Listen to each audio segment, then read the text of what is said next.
Ira Fritz, producer at ESPN currently, right?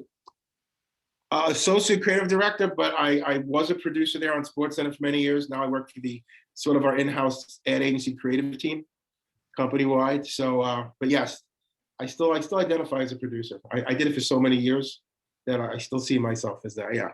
Well, and kind of the way we got linked together, shout out Gus Ramsey, the program director for me at Full Sail University with the Dan Patrick School of Sportscasting. And he got wind that I was doing a Rutgers football podcast. And he thought it was like the silliest, funniest thing because who's that guy hard into Rutgers down here in Central Florida? But I am. I grew up 20 minutes away from New Brunswick, and Gianno's back. So there is a reason to talk Rutgers. And we'll be here soon enough. But I mean, what does this happen once every 30 years, right? Making the last time this happened was not long after I graduated from there. And yeah, I got to be honest, Mike, I started to wonder if it was ever going to happen again. Yeah. I mean, Gary Waters in the 2000s gave me hope, and I was a young pup then. And then, we had the fiasco with Mike Rice, and Eddie Jordan seemed like a good move, but we just couldn't get the program rolling. And then Peichel and everybody he brought in around him. Shout out Jay Young, who is coaching Fairfield. I watched them play Iona. They didn't get it done, but he's bringing the grind mentality to Fairfield. He actually hired a buddy of mine to do analytics for the program. And through him, he had numbers for all the different lineup combinations. Through him, I was able to go watch a lot of games at the RAC in the beginning of the Peichel era tenure.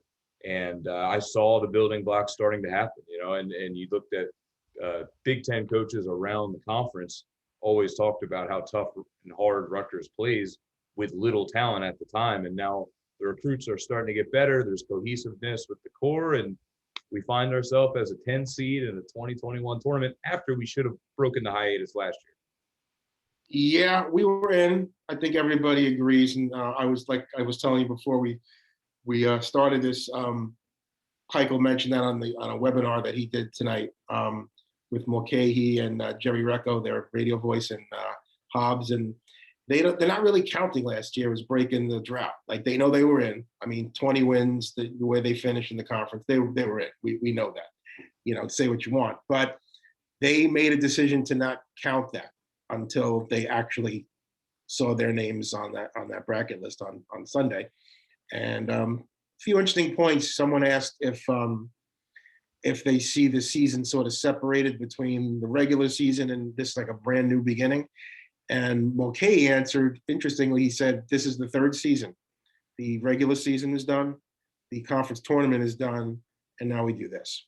And he said he thought that was important for them to enter each one with a clean slate. So the good and the bad, let it go, learn from what you have to learn from, and then apply it to a brand new fresh slate. And I think you and I can agree that with some of the inconsistencies down the stretch, a fresh slate is not a bad idea. Well, like last year, Gio hits the big shot in Purdue, and we about to go into the tournament with serious momentum and all the vibes. And we even, have been texting over the last few weeks about the ebbs and flows of, one game we're feeling very optimistic. The next game it's like back to the drawing board. We got to figure it out. All right, we're optimistic. We just played Illinois. That's tough. So in some ways, last year's team might have been better. I miss a Kwasi Aboa, who was a real solid bet for us, always hitting that open three, made the right pass. We are missing someone like him who we can count on to hit that open three. I joke around with people that we're a team of shooters that can't shoot. Everybody's capable of getting hot. We just, if you look at the percentages, it's not always there. I mean, most of the guys are in the 30s, which isn't terrible, but everybody started the season shooting it at a way higher clip. But this season, without fans, we were a major factor in the RAC. I mean, we lost one game, and it was to Michigan, who we still can't get over the hump with. And they're without Livers all of a sudden, which kind of makes them a different. That's going to hurt them. Yeah, I mean, very different team. So yeah, well, we got in the Big Ten tournament, and then we had to deal with the Illinois Illini that are on another. Hey, you know what? They really impressed me, Illinois, and I certainly don't want to talk about Illinois. I much prefer to talk about Rutgers, but you have to when that game went into overtime, championship game against Ohio State Sunday, it's going to take a great team to not start looking around at like, holy crap, we blew a 17-point lead in the conference tournament, and now we have to play 5 more minutes. Yeah. They could have very easily folded, and they did the opposite, which, you know, and I'm not putting Rutgers in the same sense as Illinois, but similar against Minnesota, the last game of the season, right? With Rutgers, it looked like blowout, and then suddenly they're playing 5 more minutes. Yeah, and the momentum could not have been. I mean, talk about momentum in both those games. Or it was all with Minnesota, just like it was all with Ohio State. But good teams and good coaches find a way to flip that. And the lucky thing about basketball, you know, in football, the momentum, it takes a score, right, or a long pass or some major break to change that momentum. It's harder to do. Baseball is similar. Right. Basketball, you get out and hit the first 2 buckets and they don't hit anything, you just erase their bad momentum, and now it's in your favor. And they did that.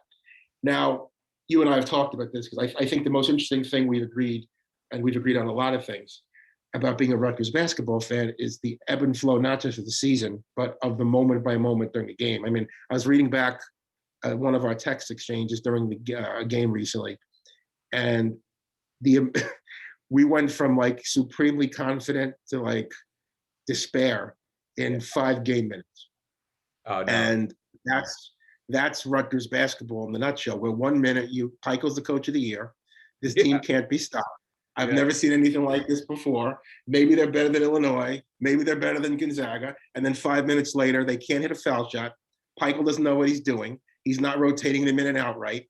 They don't look like they've ever played basketball at all, let alone together. And that's within 5 minutes. During the season, that's tough enough. In the conference tournament, it's damn near impossible. In the NCAA tournament, it's you take it out. So they got to show up from tip to buzzer. If they do what they've been doing the last couple of months more often than not, and fall behind 8-0 because some guy we've never heard of is hitting threes and no one's coming out to guard him, and everybody's looking at each other like, we have a game today? I thought it was tomorrow. You're not beating anybody because the stakes are too high and there's too much pressure. So they can't fall behind. And this Clemson team's got defense. They're not a great offensive team from everything I've read, but they can play defense. So you're not going to make up a big spread if you're down.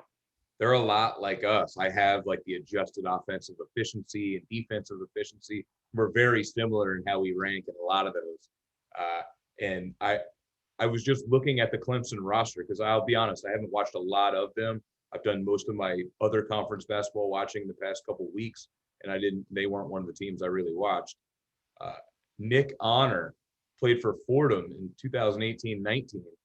And I remember watching that game, Rutgers at Fordham, and he got us for 30 points and 6 rebounds in a 78-70 loss. Eugene Omarui was on the team that year. But we were an up-and-coming team that definitely should have won that game, and he took over. I was like, oh my God, that's the guy who got us a couple of years ago. He's on Clemson. We actually, Heiko mentioned him in the webinar. Yeah, he did. He said we know who he is. They got Sims, the big guy in the middle. Yeah, look. You know, there's all the back and forth about the seating is fine. You know, there's, one article I read, the committee nailed it. Another article destroyed them. Right. You know, ESPN Joe Lenardi was pretty complimentary, but he had some issues with them. The bottom line is they're a 7 seed for a reason. Whether it's too high or too low, they're a conference tournament team. They play a decently tough schedule. They've been erratic during the year. They went through a period where I think they got blown out and like back-to-back, like really blown out. Yeah. The bottom line is kind of like us. They're the exactly which version of us. Which is possibly why the committee put them together. Exactly. Because they can manipulate that. But here's what the committee did do. And, I look at it this way, and you and I talked about this by text the other night. They've given Rutgers the best chance they could to get to 16. But they've basically said, I'm not saying they spent extra time trying to figure out Rutgers' path, because they didn't. But let's pretend for a moment that just through some cosmic way, that's what happened. If you were to handpick the best path, the most realistic path for Rutgers to get to the 16, This is it.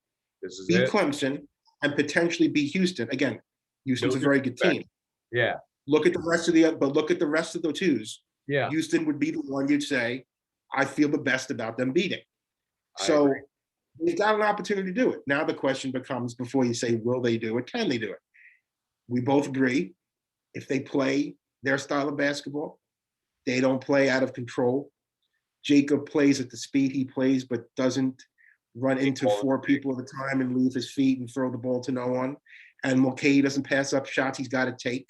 And Ron can hit some shots and get hot. And Gio he disappeared in the last game. Yeah. If they can do what they do, and Miles will do what Miles does, they're going to beat Clemson. Doesn't really matter what. Barring foul trouble with Miles, of course. Barring foul trouble. So if he's got 3 fouls in the first 5 minutes, which we've seen, that's trouble.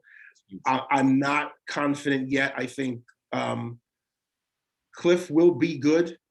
Yeah, this year it's hard to ask him to do a lot this year, but he's played good spelled minutes as of late, and he had that injury which kind of hurt him with momentum. He's still, the fundamentals. Some of the more experienced players will get him with footwork, and he'll make up for it. But also, he's out of position a lot. And again, I'm not, Kofi Coburn's going to beat you because Kofi Coburn is just phenomenal. Oh, but it's like baby Shaq. He was. I mean, there were times, when I caught if we watched the game closely, and there were a couple of huddles post Cliff getting burned where the teammates were, digging into him a little bit with their eyes, like, dude, you were nowhere near where you're supposed to be. Like, it's one thing if you're going to get burned by a Kofi Coburn, that's going to happen, but you got to be in the vicinity of where you need to be, and he wasn't. Yeah, and that's a problem. That's his problem. If he's there, he certainly has the balance and athleticism and strength to be a factor. I feel better with him out there than Ducor. Ducor is a guy who's going to just get fouls, right? He's got 5 to give, and he's going to give them real quick. There's nothing about his game that I can point to that I would say is exceptional. He can't shoot well. He rebounds okay. Yeah, I mean, he's there. His growth kind of got stunted because he came in as a decently anticipated freshman, and then he sort of lost out on minutes. And then, yeah, he's high IQ player is not what I think of him as, but he is a big body and he can soak up some fouls. But if he's in the game, it's not a good sign for Rutgers. It's funny you should say that, because when he comes in, it's almost like, in a baseball game when there's that one pitcher at the end of the bullpen who only comes in so you're either winning or losing the game's over. When he comes in, it's someone broke glass in case of emergency. Yeah. And look, the thing with Rutgers, sometimes you feel like you watch the game and you just kind of know what's going to happen, and then you don't. And this year has been the weirdest year, because the Ohio State game, the first they had that huge lead, and the next thing you know, Miles had 23 fouls called on him in like the span of 2 minutes, and they were blown off the court. Then you've got the Michigan State situation where it looked tight for a few minutes, and then they ended up winning by 30 or whatever. Then you've got the Minnesota game where they've got a big lead, they blow that. Then there was, which game did they come back from way, way down? Maybe that was the Michigan State game. I don't remember. There's so many games that run into each other. But you just, you can't get comfortable knowing how the game is going to go with this team. But then again, look at Illinois the other day in the championship game.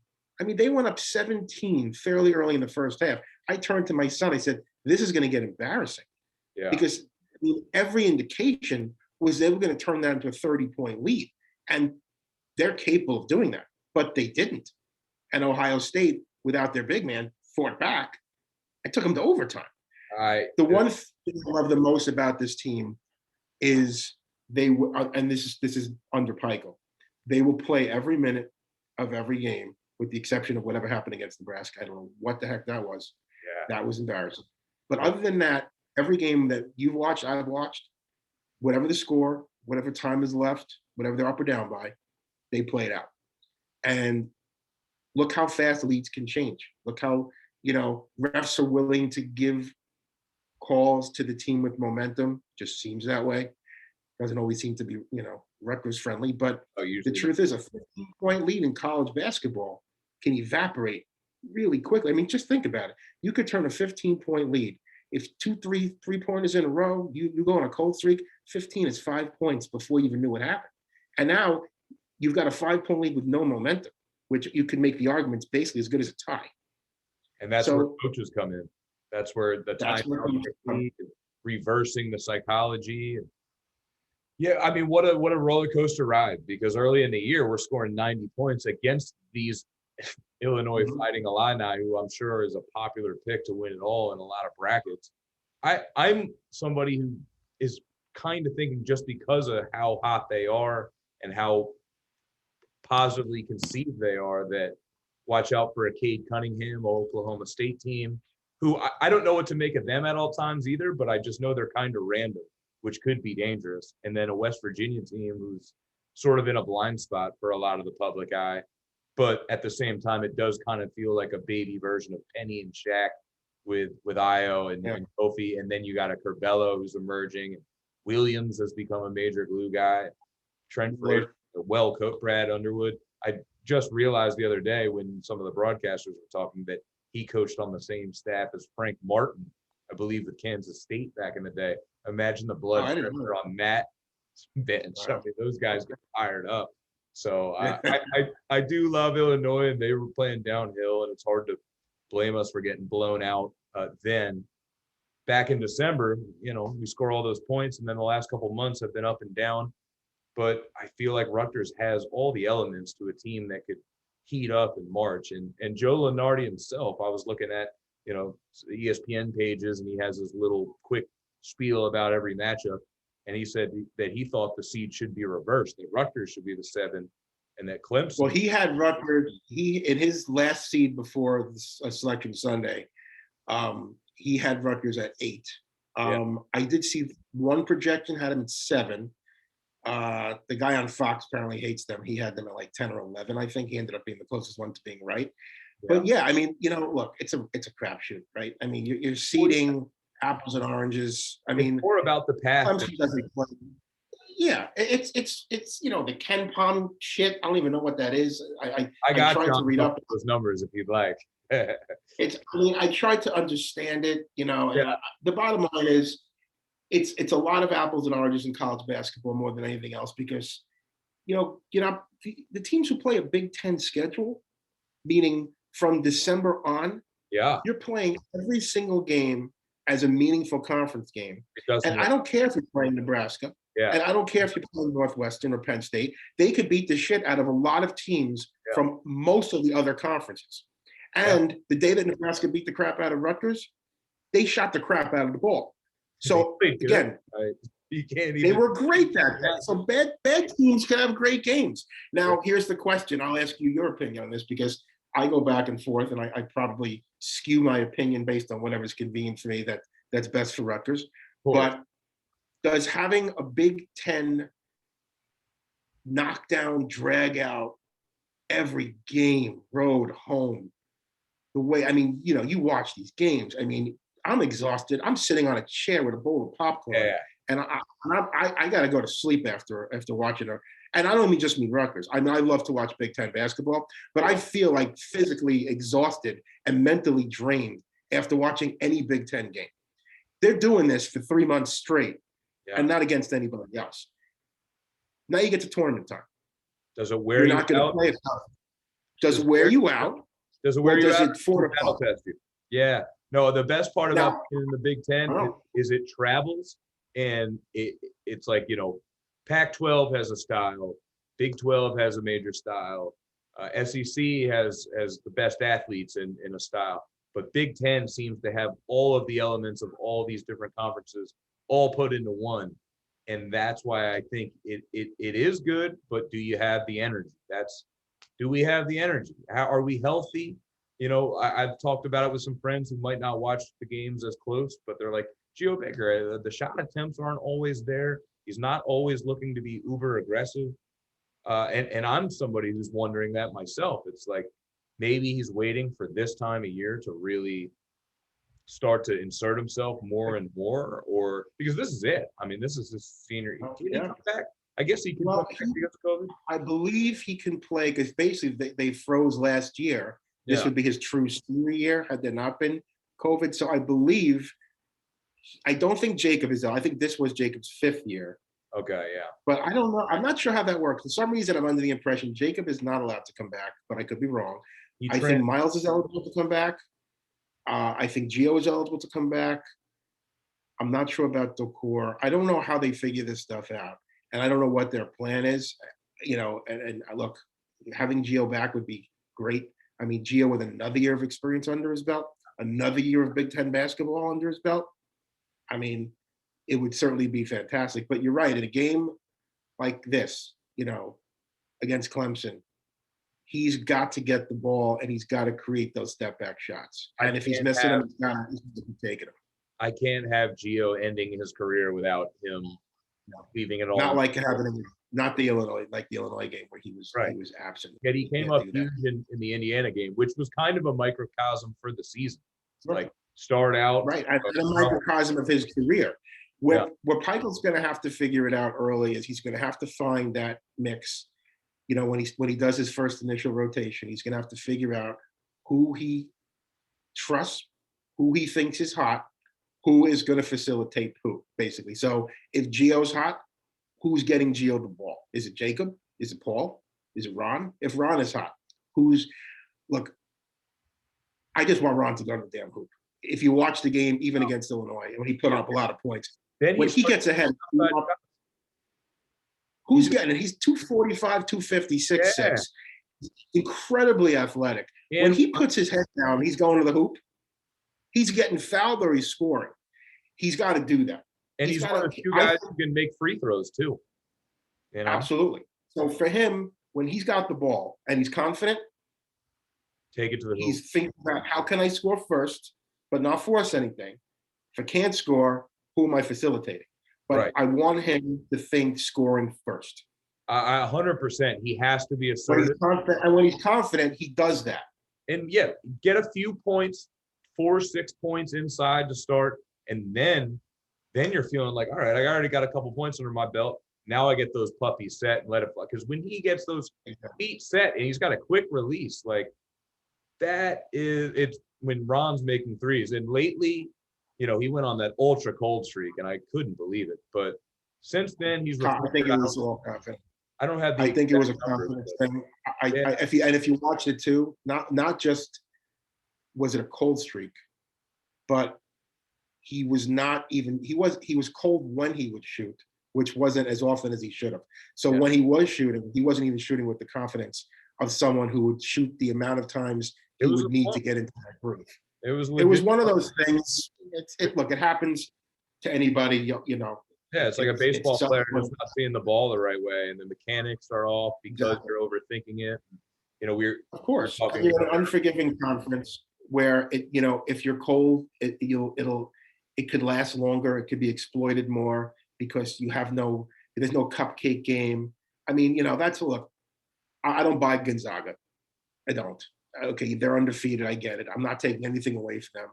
Yeah. They don't play in the Big Ten. They don't play in the SEC. They don't play in one of those conferences where they're getting their asses kicked every day. They're playing one or two decent opponents per season, and then they're playing cupcakes. I know. Now, of course, they're probably going to go far in the tournament because they are that good anyway. I'm not taking them to go all the way. Yeah, I don't think they're going all the way because I think they're going to run into an Illinois at some point, maybe in the finals. I think they're going to run into a team, maybe sooner than that is going to be more battle tested than them.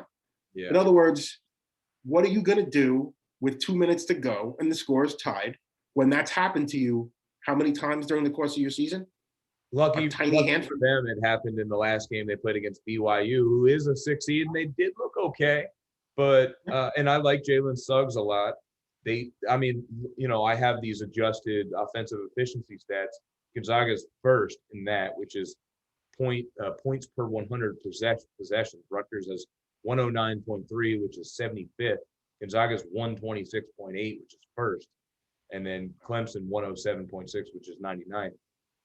And then pace, Gonzaga's also tops in that. Tempo, possessions per 40 minutes, 74.8, which is fourth. Actually, not tops. Where Rutgers is 213th with 67, and Clemson 64 possessions per 40 minutes and that's 338. So yeah, Rutgers Clemson's going to be a smash mouth college basketball game. John Rothstein said first to 45 wins the game. And I mean, that's how we beat Indiana. We probably want that. Early in the season, I'd say, hey, bring the tempo. We're ready to run and gun. What's the over-under on this one? Yeah, the Vegas spread, I know it's like an even spread, but Well, I thought yesterday, the last one I saw it started even, then it was Rutgers favored by 1.5 after the betting started. I don't know what it's still 1.5. And I'm gonna try to check. It's funny because 10-7, and you would think, oh, 7 seed versus 10 seed. Yeah. But Vegas is all over it. There, if you're favoring Rutgers as the 10 seed, that right there tells you what kind of seeding it is. Rutgers is -1 currently, and the over/under is 126.5, which is pretty darn low. Yeah, they're so basically the winner is basically gonna. No one's getting 70. They're thinking the winner's barely breaking 60. Yeah. 60. Yeah, look, if you look at the scoring output from both teams during the course of the year and how they win their games, it's probably going to be one ugly. Rutgers knows how to win ugly. But here's the thing, though. Rutgers can also win pretty. I don't know how, I don't know enough about Clemson to know if they can do that. But if Rutgers gets hot shooting, they can obliterate all that, and they could finish with 80 points. Right. If they're hitting their shots and they're moving the ball well, it's really not going to matter who they're playing. They're capable of after playing that Big Ten schedule, they're capable of running with anybody. But again, it's just going to come down to, I fear this every game with them. I fear that, 12-2 timeout Rutgers, and they're looking at each other like, what's going on? And there's this player on Clemson who no one thought could do what he, like what happened in Nebraska. Right. There were just players crushing them that hardly got minutes. Yeah, that was a career game in that game. And I'm looking at the 3-point percentages. Sims, their leading scorer, who averages over 13 a game and 6 boards, 40% from 3. Tyson, a forward, who averages 16 minutes a game, he's 40% from 3. And then they got a couple guys in the upper 30s like Dawes, Nick Honor, the aforementioned, and then Hemingway, the 39. But it's mainly Sims who's scoring. I mean, they got some guys that are 9, 8, 7, 7, 4. We got to cut the head off the snake and make sure Sims doesn't beat us. And then I feel like we're in a good spot. And then with us, Ron, over 15 a game, Jacob Young over 14 a game, Gio, for whatever reason, only 10 a game. I kind of wish I had average shots taken per game. Shot 40% from the field, 30% from 3. I want to believe we have not seen the best basketball from Gio Baker, and he's saving it for right here, right now, because he's shown it in spurts. But for whatever reason, you think him with experience after what he's shown us the last bunch of years, maybe it's just a part of getting the other guys ready and in rhythm, and now is like game breaker time. But I thought maybe I would have seen that against like Illinois. Indiana win was great. Those 2 threes Mulcahy hit were most excited I've been all year. I was so fired up. It was great. Well, he's such a good passer, and he can shoot. I don't think obviously shooting's not his thing, but the reality of it is, if he shoots more often, and defenses have to address that, and they know that he's not just going to automatically look to pass. Once you have to then play defense on his shot, it's going to improve his shot. He's going to get better looks because they're going to have to respect the passing lane. But he's just, there are times that he seems a little bit, I don't know. There are times I think he seems hesitant to shoot because it's almost like he thinks someone else is better equipped to make the shot. Which is weird because he when in doubt, give me a Gio step back 3. Truly, to this day, I love our team. We have way more depth than we have the entire Peichel era, maybe besides last year with Yeboah. Take the step back, Gio. I'd way rather it be him than anyone else, even though, McConnell loves taking long twos, and he seems that the more difficult shot, the more he seems to make it. You know who we need to step up. And I almost feel like Peichel needs to make a bold move, put him in the starting lineup. And I feel like you might already know who I'm talking about, Montez Mathis. So erratic, but high upside. That's what, that's what worries me the most, because I agree with you that I don't know that I'd start him now, because I think that might create some disarray in this. I mean, it's single elimination right now, right? So you can't. I don't know that you can rock that boat. But what I don't think he's quite figured out, and it's hard for Pikel to figure it out, because Tez doesn't make it easy, is He definitely doesn't. When is Tez going to have that game, Yeah. and how soon during the game do we know it's Tez's day? Because he's had some amazing games this year. You kind of know. Then there's been some games. That's why I think he should start. And if he starts bad, then sorry, Tez. Okay, let me ask you this then. Who you sitting? I think Mulcahy can play with any lineup at any time. He's a ubiquitous player, so to speak. I don't think it matters, and he certainly doesn't care. I don't think, just knowing his team element. And Jacob Young, I don't really want him coming off the bench, because I like the energy right away as I'm looking at the roster. I mean, Caleb is a lengthy player who's important, but I think it's more important to get Montez Mathis engaged on both ends of the floor, especially in March, because he's a guy who can slam it and make a highlight, and that'll get him going. And when he's stealing the ball and when he's playing downhill, I mean, he's okay. So I've always believed it. So you think his best chance of high level contribution is as a starter, because he did start to the beginning of the season, right? Yeah, and so did that, in your opinion, mentally affect his confidence to go from starting to sitting? Yeah, and I mean, me and my buddies and I talk about it all the time, that Montez is kind of a mental guy, and how, I mean, it's a mental game. Baseball is probably the most mental game, but in any sport, confidence is huge. And I see what Pikel tried to do, which is we get a guy who is kind of a microwave type of player. You want that off the bench, but the way Montez is wired, he needs to see some good things happen early, and then he's engaged. It's like getting that base hit in your first at bat. Then they're a factor the rest of the game. He needs. I mean, I will give you that. I mean, Mulcahy, you can sit him and not worry about it affecting him. I think it's just the way he's made up, that he.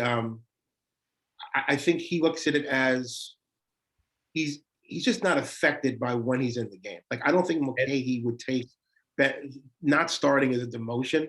I think he would look at it more as a strategic move on Pikel's part, especially if Pikel explained it to him.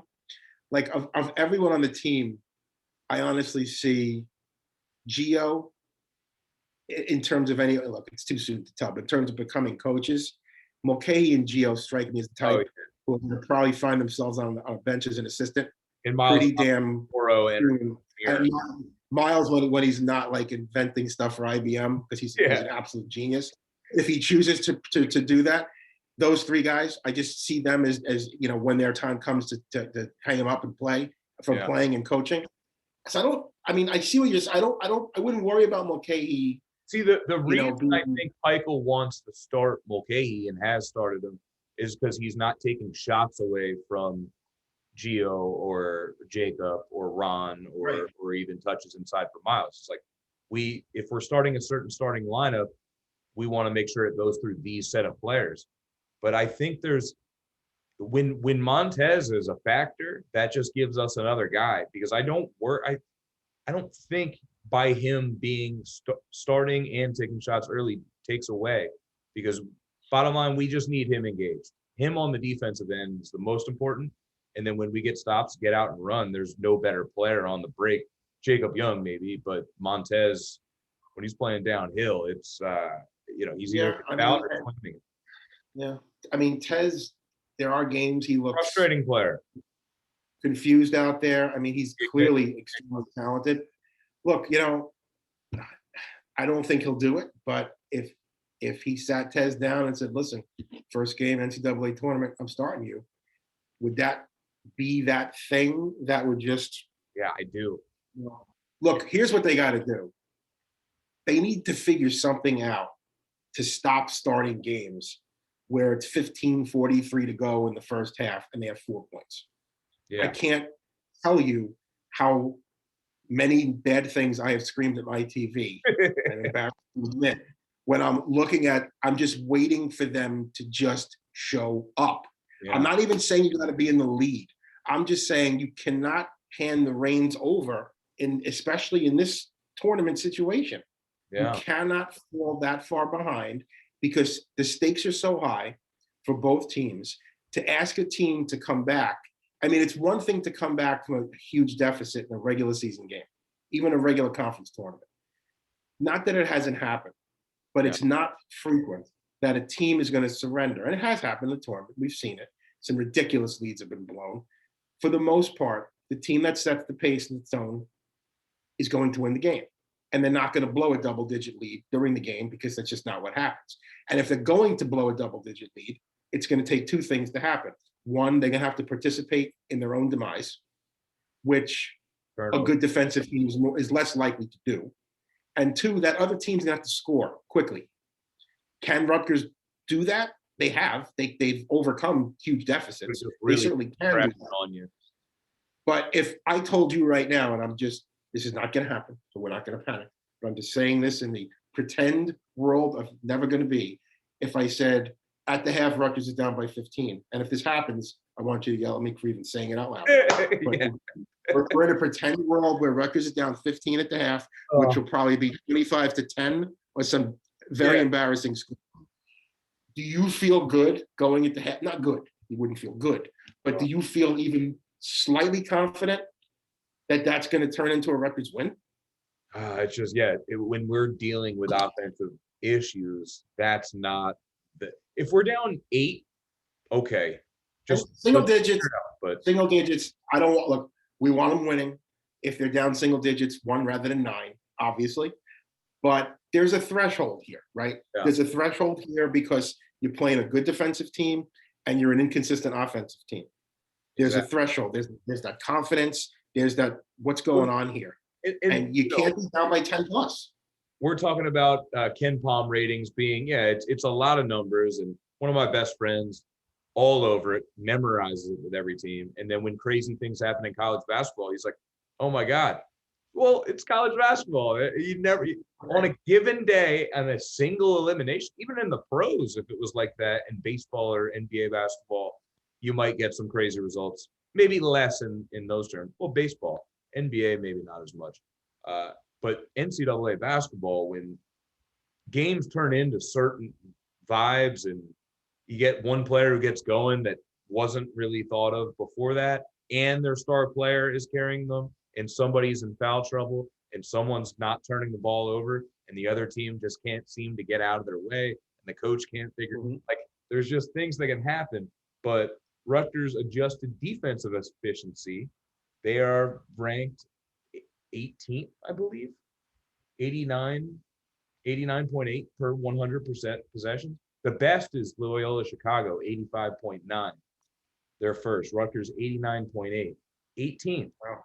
But then Clemson, 90 and 20th. So we're pretty much similar in defensive efficiency, which is points given up per 100% possessions. Well, I mean, look, that obviously helps when your offense isn't clicking to know that your defense can at least hopefully stop the opponent from scoring while you're not. But at some point, you have to score because you don't get points for the amount of points you stop. You get points putting the ball in the hoop. And again, look, they got to watch for, they get into these ruts where there are too many alley-oop attempts. Jacob is guilty of that. ISO, we need to share the ball. We need to believe in each other. And we also not only need to believe in each other, but we also need Ron Harper and Geo Baker because I know Jacob Young is second on the team in scoring, but he gets buckets that come to him, or he'll manufacture something when we need it if we are cold. But if Ron and Gio are shooting it at a high percentage, and we get a Montez Mathis engaged on the defensive end who will take the points on the fast break that comes to him, you already know Jacob's going to manufacture his points. And then, I mean, Miles could dominate a game if we're going, I don't know exactly what Clemson. Look, if everybody does what they should be doing, Yeah. And again, this is where it comes down to coaching. But if Ron is being aggressive going to the hoop, they can't get out rebounded the way they did the other day. They've got it. They pulled, the offensive rebound differentiation was embarrassing. That cannot happen. You can't have one shot and then you lose the ball down there. You've got to create multiple opportunities. Yeah, that's what But if each of them does right, if each of them does what they're supposed to do, what they should do, if Gio's is facilitating his own step backs, but they're finding him open. And I think that'll happen more with Ron penetrating because he's got the option to kick it out. If you watch closely, or not even that closely, once Ron starts to penetrate successfully, they begin to collapse on him like an elite player should be doing. Once that happens, Gio is open at the three or near there. So now you've got that option right there. Then you've also got Miles. Look, if they play that version of basketball and they stick to that and they don't make doping mistakes, I know there's a lot of ifs here, and they don't fall behind early like they have been, then they beat Clemson and they give themselves every chance to beat Houston. And That's then, just a fact. and you go into that game with a lot of confidence. And maybe that's something to worry about. We are such an emotional group of guys. I mean, when things are going well, we look like the funnest team in the country. And then when things get bad, we're sulking. And that's what I worry about. We cannot sulk. I know we're dealing with the bubble and bad food. And, Gio has made the comment on Twitter after Rothstein talking about perspective. This would be way better than what it was last year, which was no tournament. But Gio is also like, hey, we're grinding against Big Ten teams game in, game out. We can't get a solid meal, and we're restricted to do this and that. So Gio might be, I think Gio's future in college basketball is going to be as a player's advocate, because this is not the first time that he has spoken up. Like a player. He's not shy. Smart kid. Yeah. A lot of charisma. And just, hearing him say that he wanted to do something different and try and help the Rutgers program get started, it gives me the chills. And he did. Look, he will always be part of, when they talk about who turned this program around. I mean, I remember a few years ago, I don't know if it was the second to last Eddie Jordan year or the very last Eddie Jordan year. I forget who they were playing, but the rack was empty, which was depressing enough because it should never look like that. They were playing, I don't know, Saint something. I honestly don't remember what it was. It might have been St. Joe's, but it was, I think it was a Division I game. It was very, very early in the year. I don't know. It was one of those cherry pick opponents. And they got their asses kicked. Yeah. And the only good thing about that game was we moved all the way down behind the bench because nobody gave a shit and there was nobody there. Right. But it was the only time I had ever been at the rack where I said to myself, this isn't fun. I don't even want to be here right now. And I don't know if I'm going to come back anytime soon, because I don't live, nearby. I live up in Connecticut now. Yeah. Actually right near where Pikel grew up. He grew up in Bristol. I live in a few towns north of that. So it's a ride, it's about 3 hours away, not terrible, but it's a commitment. The traffic. And I just thought, but what I noticed, because, it's hard to get, when Rutgers is doing well, tickets aren't easy to get, but I had not sat quite that far down low at the rack. I don't know that I ever had. And it was quiet because, like I said, the place was fairly empty and the game was, out of hand by halftime. So I got a chance to really kind of listen. And this was just, during the timeouts, half the guys weren't even paying attention to anything anyone was saying. Looking at the scoreboard, they were talking to each other. It was just, and I remember thinking to myself, if this isn't rock bottom for Rutgers basketball, because I remember looking to see where they were ranked on one of those websites that lists 150 or 175 teams, and they weren't on it. Yeah. They weren't even on that. Hey. And there were schools listed that I've never heard of, ever. I had to go on Google and put the school name in to find out where they were. So I thought, if this isn't rock bottom, I don't know what is. And this isn't going back a long time. This is probably Pikel, this is Pikel's 5th year? I believe so. It feels right, yeah. So this was 6-7 years ago. I'm pretty sure it was the last Eddie Jordan. And that just goes to show what Pikel's done. I mean, they were in the doldrums. There was no sign of hope. And nothing. Stony Brook. He brought Stony Brook. Has to recruit. and has to convince kids. And look, you grew up in Jersey. Kids in Yeah. Jersey, they don't want to stay They home move. to They play move. ball. Yeah. In any sport. And Well, New Jersey's one of the, I mean, if you think about it, the amount of talent that comes out of New Jersey, I don't mean just, I'm talking football too. yeah. Sports talent, baseball, football, all the major sports, the amount of talent in New Jersey is unbelievable. But Yeah. those kids do not grow up going, and I'm going to Rutgers. Now, what changed that, I think he will go down in history as being sort of a pioneer in this, will be Ron Harper Jr., because he stayed. We He love could have left, and he had a lot of opportunities to go elsewhere.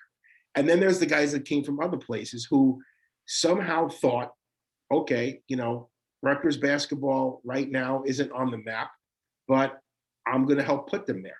And how Pico was able to sell a bunch of kids to come together and rescue a program that was just an embarrassment in such a short amount of time. So I think we have to look at it this way, because it's easy to get caught up in all the stuff and Clemson this and maybe Houston that. And here's the bottom line. For everyone who's a Rutgers fan, we're in the tournament, guys. Let's just slow down for a second and think back to the day before yesterday, basically, because that's what it feels like. This team couldn't get invited to a New Brunswick Invitational basketball tournament if they were the only ones. I mean, they were like New Brunswick High School was going to get the call before them. Yeah. There was no NIT. There was no, what's that other thing they have? That there's another invitational out there besides the NIT, one level below that. They weren't getting called from anybody. So I remember having a conversation at work and working at ESPN. I get excited when we got in the NIT that one year. We made a run. And remember that? Yeah, that 1 year, like that was the biggest. And look, yeah, in 04, I think in 04 they got to the finals and lost to, of course, I believe it was Michigan. Of course, still could be. Michigan has to be there. Has to be Michigan every time. Yeah. And then what was it? The one before that, I think they lost to Yale, which was just wow. But this was a team the year before Pico got there that was not getting invited to any post-game anything. And in the Big of any kind. In the Big Ten. And Greg Schiano, Coach Schiano, the football team, he said we got to pass moving targets here in the Big Ten. That's what it is. And exactly. I mean, Pico, is there not a more classy guy? Brandon Knight does a great job on his staff. They got great athletic trainers. They got everybody barking and hustling and locked in with the players. From sitting close to some of those games or at some of those games at the rack, seeing that on display, it's like this is not by mistake. Like there really has been there was a plan in place. It's amazing that they were able to put a plan in place for a team that he inherited that could not do anything right in terms of recruitment, in terms of that there was. I just remember thinking there's no reason to believe they're going to turn this around, because look at the conference they're in.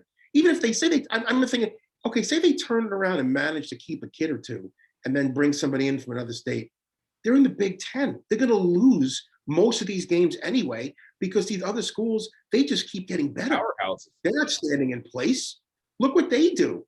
You think Illinois, they're all going to continue to do what they do. So whatever Rutgers is able to do incrementally, those other schools are going to do exponentially. Then what? So what's 5 wins in the Big Ten going to, what's it going to get you? So I remember thinking, I was talking to a friend at work who also went to Rutgers, and we said, what's realistic? And this was the first year during Pico when they brought him in. What's realistic? Yeah, long term. What's the realistic goal every year we could ever hope for Rutgers basketball? That we're not kidding ourselves, we're not setting ourselves up. And we agreed, as painful as it was, NIT. And then we jokingly said, will we ever see or feel the tournament, the actual? And we laughed. Imagine that. Imagine Rutgers in the Big Ten after where we are right now, where you can't find them on a chart of 200 schools. Imagine Rutgers being invited to the big dance. We laughed. I mean, we felt bad about laughing. We both went to school there. But realistically speaking, there was no path to where we are now. It's been my lifetime. Exactly. And like I said, here's years with Gary Waters in the early 2000s where we were. It was NITs, and it was exciting. NITs was exciting. Jerome Coleman, Ricky Shields. I love those guys. Like forever love those guys. But you never thought they would take you to the NCAA tournament, and they didn't.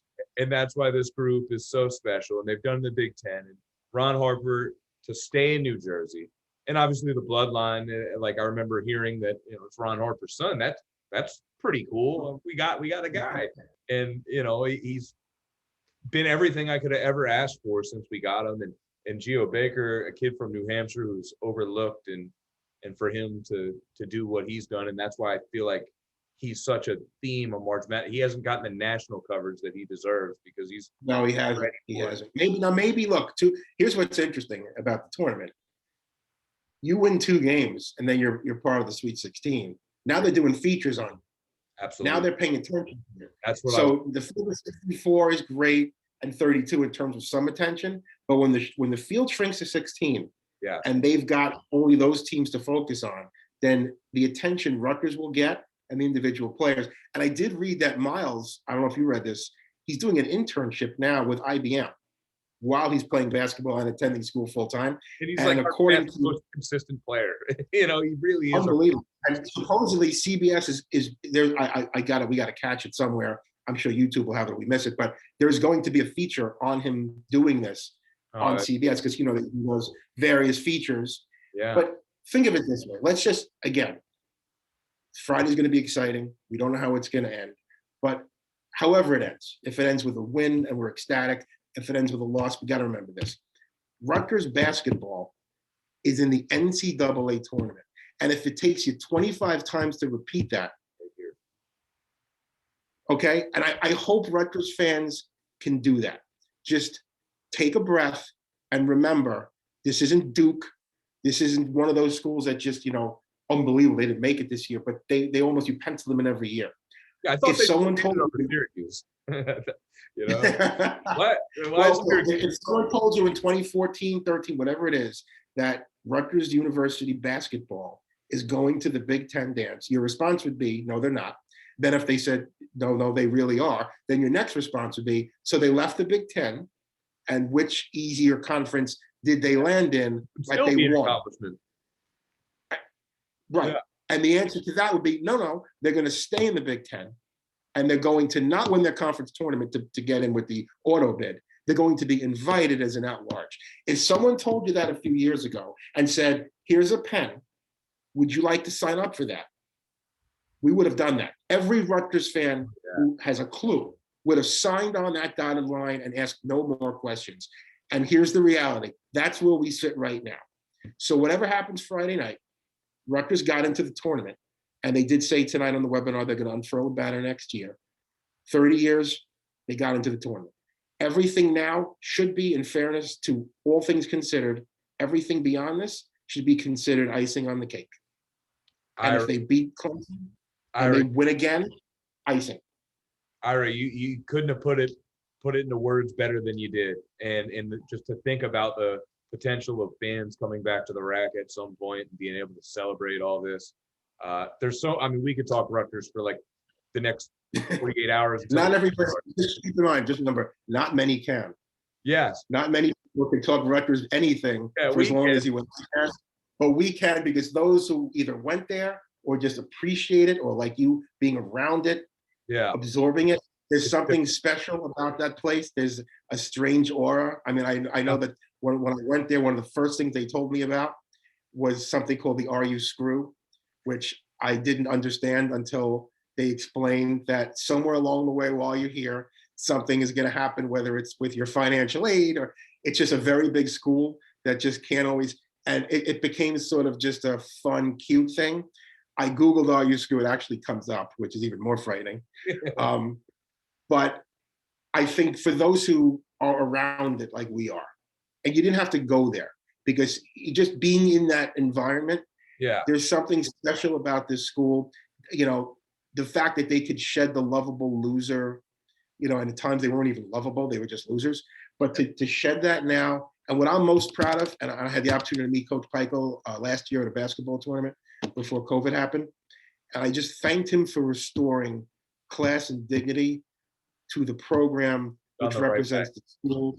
And what he said to me was, it's all about the kids. He deflected immediately. And look, you and I have been on him this year for some I don't want to say blunders. Rotational issues more so than anything. But I think he had a better year last year. I think maybe Yeah. he'd admit that too. But hey, all water under the bridge. The bottom line is we're better off with him than we probably would be with anybody else. But he's truly committed to kids, the right I was worried kids. we were going to lose him to UConn at one point, and then thank goodness they got Danny Hurley. I think, I don't, depends who you ask, and I have asked around, particularly at work. It seemed there was a chance because he, to school. Yeah, it certainly wasn't a no. Tutored him as a player. If they didn't get Hurley, if they hadn't gotten Hurley, they were probably coming after Pico heavy. Yeah. And who knows what happens then.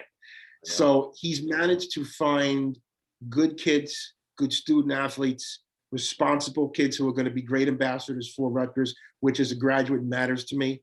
I'd rather lose a game here and there than know that the kids who play ball and wrestle and play lacrosse, both girls and guys, whoever they are, that put on the Scarlet Knight uniform, I want them to go out because that's where it matters to me. I went to school there. I want them to be ambassadors of the school when they're out there in the real world as good people. And it seems like he's committed to figuring out how can I make sure that I have that and also have kids that can compete in the Big Ten. And the bottom line is there's 14 teams in the Big Ten. And at the end of this year, the line goes to 7 and Rutgers is 7. So not only do they get into the tournament, they finish in the top half of unquestionably the most difficult and challenging conference in the country. Just a few years after, they couldn't even appear on a top 175 list if you paid the person who put that list together. If you don't want to run through a wall after hearing Ira Fritz talk about his Rutgers pride, I don't know what to tell you. I mean, this is the podcast to listen to before, and it doesn't even feel like we're having a podcast. We're just talking Rutgers. It's a conversation between two people who have ridden the roller coaster. If you're a listener and you're any sort of involved in Rutgers vibes and you care about what happens on Friday night, it is Friday night, right? It's a late game on Friday. Friday night at 9:20, probably more like 9:30 with the way things get delayed. But they're on TBS. CBS couldn't. I think they gave Syracuse the CBS game or something. Whatever. But at least we're on something that's not the Big Ten network for a change. I wonder who's doing our game. I do like. That's a good question. I don't know. All I know is I just again, everybody celebrate the fact that we're dancing, and how far into the night we dance doesn't matter. Not this time. Doesn't matter. Got invited. They earned their way. There's no favors. Rutgers is not getting favors for anybody. We're going to the dance.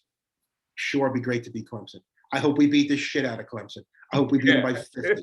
And then I hope we beat the shit out of Houston. And I hope they do features on everybody on the team as we keep on going. Yes, that would be the most incredible story in the world. I can visualize it. It feels like it would be. But here's the thing. If they lose to Clemson on Friday night, and we have to admit that might happen, it'll be disappointing. But at the end of Friday night, a couple of beers later, whatever it takes to get you beyond the fact that so-and-so missed that shot and whatever bullshit may happen. Yeah. The takeaway is still going to be, and I keep saying it because I can't believe the words, Rutgers basketball is going to the tournament. And that's a fact whether they win this game or lose this game. And that's it. I don't have to keep watching the 1976 Final Four thing and try to feel a connection to something that happened years and years before I was. It's happening right now. It's happening right now. And I just hope Rutgers Nation can find a way to enjoy that and put it into perspective. I think most people will. It may not happen Friday night if they lose immediately, but I hope it happens eventually, and I think it will. And then realize this is the beginning. This is not the ending culmination.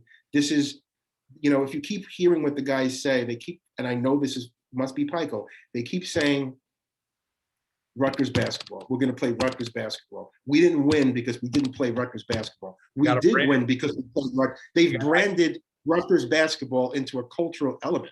Absolutely. That did not exist. It kind of existed when I was there, when they won the A-10 and that amazing Penn State game. I was in the building for that, and my ears are still ringing. It was that loud. It was Jeff Van Gundy, who was Wenzel's assistant. Yeah, he had quite a year on the bench. With him talking about it today. Yeah. He said the loudest arena he'd ever been in his life at any point of his career. And this guy with NBA arenas. Yeah. He said I never experienced painful loudness than that night at the Rack. He goes, literally, it hurt. That was an amazing time. But what it did not do is it did not begin a trajectory. It did not begin an upward tick of Rutgers basketball becoming a thing. It was Feels like a quick, it dropped in 90, went to 90, and then after 91, it was just all over the place. I truly believe this team, this today now where we are, is the beginning of a foundation. So Friday night, recent years, like Yaboa, they were a part of the bracket reveal. They had them on a FaceTime call or Zoom, and they had them involved. Some of the previous grads who have been a part of it, and then those guys are doing it. And I mean, they did this without fans this year too. It's kind of ironic because the fans are what makes us the incredible vibe that Rutgers. And if you haven't been there, you don't understand it. Maybe you sort of get it from a television perspective from wherever you're watching it, and you hear and see the crowd. But if you're not in the rack or have never been, I'm telling you, you got to go. It's a great. Well, it's a great point you bring up, because when they talk to recruits who've gone there, they make it a point to bring them to as many games. And Mulcahy mentioned this today on that webinar. He said, I've been in that place as a high school student, and I knew I wanted to be on that court as a college student. Yeah. That's their biggest selling point. The rack is not a pretty place. It's not a pretty place to play for the other team. And I don't know who designed it. It's interesting. The best comment you can give it is interesting. I don't know what else to call it. It is not attractive from the outside. It becomes less so on the inside. It doesn't look much different than when I was there. That's going back. I graduated in '89. They do have the practice facility now, though. They do, but the general rackness, with the exception of a couple of cool scoreboard addendums, is basically what the rack was the night they beat Penn State in March of '89. So you're not bringing kids in and going, hey, check out this arena. Don't you want to play here? What you need is that arena full. And to your point, it was empty this year, and they had to create their own on the bench fan base, and they figured out a way to still claw out enough wins to get themselves to a tournament and finish in the top half. They finished in the top half of the conference. And again, you could say what you want about the bottom half of that conference. The bottom half of that conference will beat the shit out of most teams in the NCAA on any given night, because they are that good. They're just in the Big Ten.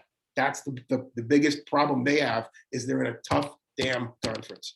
So that's it. So look, let's enjoy Friday night, whatever the hell happens. I'm sure you and I will be texting a lot. Oh yeah, no question. It will probably run the gamut from ecstatic to what's going on here to I need to turn it off. I need to go get some air. Yeah, especially if down any sort of points at any point in time. Hopefully it's a stress-free game. And then okay, if we're down a certain amount of points, all right, we're in it. Let's get to Houston. Let's band together, whatever it takes. If we are down double digits, let's not get negative. Let's realize that it's an opportunity to spark a vibe and get people's attention in the tournament. We are playing from behind. Just positive vibes only. Ira Fritz, one of my favorite guests I've ever had. Just an epic conversation about Rutgers basketball. It's great. Mike, thank you for having me. I always enjoy talking Rutgers hoops, but I particularly enjoy talking with you. You know your stuff. We've got a kinship through Gus. And it just, like I said, there's not too many people I could talk Rutgers basketball with, because they don't want to, or they don't, why I want to. By the way, that includes the people I went to school with. Like, dude, calm down. Like, I know you're into them, but like, dude, like, your kid's not on the team, is he? I'm like, no, my kid's not on here. But this was great. This was, this was exciting and therapeutic.